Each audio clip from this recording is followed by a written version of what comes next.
North America is the most diverse continent in the entire world. It's a miracle when you look at it that races, tribes, tongues, people from diverse nations, people from different nations can coexist in one continent and not just live almost peacefully, but drive innovation, drive invention, supply the world with so much more than any other continent has been able to in the entire history of humankind. When you look at modern day democracy coming from the United States of America, moving through the earth, becoming a model for other nations to see that you do not have to have a king, to have a monarch. You can actually have people rule. You can have representatives of people's voices. It is very, very incredible. When you look at Silicon Valley and the amount of inventions, the browser, the internet, computers, the things that have come out of that small California campus, it's so incredible. You look at artificial intelligence, right now, the foundational AI models we have are leading from the United States of America. You look at Mexico, the farmers, the people. I don't think I've ever seen people like Mexicans who have a heart for what they do. And that's why in the United States of America, they have formed a major part of the informal and formal workforce. You look at the Caribbeans and Jamaica and Haiti, and despite what they've had to go through, you see the beauty of their culture. You see their determination, their grit, their joy. It is beautiful. Then you look at Canada, being able to lead with peacekeeping models, with green models. North America sometimes is the most misunderstood continent, but yet still is one continent that has consistently given to the world.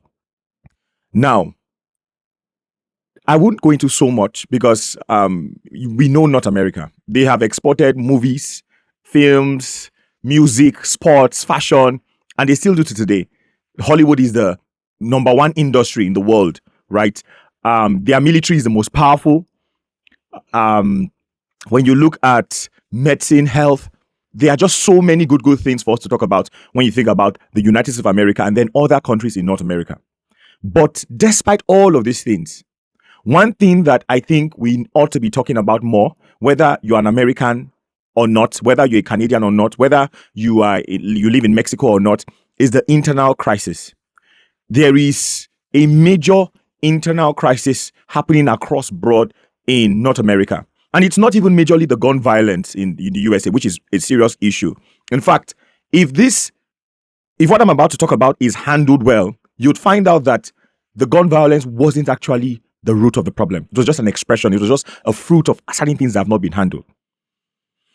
The USA was built by immigrants, literally immigrants. It's the American dream that people can come from any country and begin to build. But you see, the building of places like the USA, places like Canada, happened with certain indigenous people being abused. So you see, the foundation already was faulty. And then for a very long time, there were slaves that were being imported. So that's another faulty foundation. And what this did was that it stratified different schools of thought. It stratified different categories of politics, where you have people living in small clusters, having certain identities, which is causing the internal warfare. Now, there's no need for us to go back to what was done and talk about it. Several terrible things have been done across the world. It's not just North America. The world was barbaric for a very long time, right? But right now, we have to begin to take responsibility. The reason why what I'm saying is very important, and you might say, oh, but you're a tech guy, why are you talking about this? Is because technology amplifies mindsets. Technology amplifies biases. Technology amplifies schools of thought. 80% of the foundational AI models that are being created from the United States of America. If the average AI engineer, machine learning engineer, data science engineer, or ethics, whatever it is, if they have biases, right? If they do not have the kind of representation that is necessary, it's going to spread.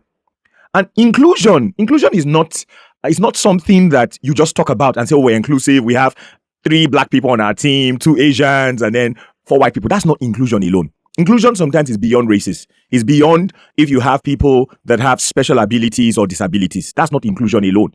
Inclusion has to do with carrying people along despite where they are in their schools of thought. When you look at the black community in America, there is where most of the black community are in their school of thought. When you look at countries in the Asian community, there is where they are at. When you look at Caucasians, right, you look at certain categories of that selection, there is where they are at. And then you now look at Republicans, you look at Democrats. It's a lot, actually. And this is not a political or geopolitical video. But we have a mandate, you and me, to begin to take steps, especially if you're an American, right? Or you're one day going to live in America, to break the divides, the silos when it comes to thought. So, for example, if you're fully Caucasian, go and live in an environment where it's mixed. If you are black and most of your friends are black, most of your friends are a particular school of thought, sometimes have conversations with people that are directly opposite to you so that you can understand them, so that you can comprehend them. Join your school board. Go into politics, not just the House, the Senate, and all of those top places, but simple boards in your neighborhood, in your school, and etc. It is very important that every American, every Canadian, every Mexican, every Jamaican, they take an approach to politics that is not just the desire to usurp, to force down a particular view over an entire nation, but is a desire to understand that our greatest power, which is the diversity of immigrants, right? The diversity of several races, tongues, and tribes, can also be our greatest weakness.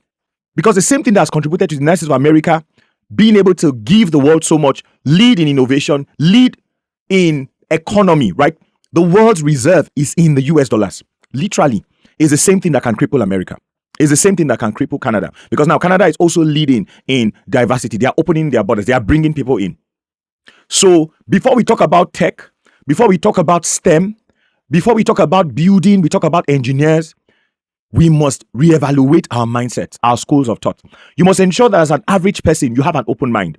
You might not like or have a preference for the cultural behavior of certain people from a particular background, but you must have an open mind. If not, what would destroy North America would not be any enemy. No. In fact, right now, there is no, in my opinion, there is no enemy so strong to destroy North America, except from within. So I challenge you watching my video, whether you're an American, you're a Mexican, you're a Canadian, you're in the Caribbean, other, Jamaica or Haiti and etc., or even Central America, you have assignment, a very powerful purpose to ensure that the immigrant diversity, right, the races, the tongues, does not become the same thing that destroys your continent. Thank you.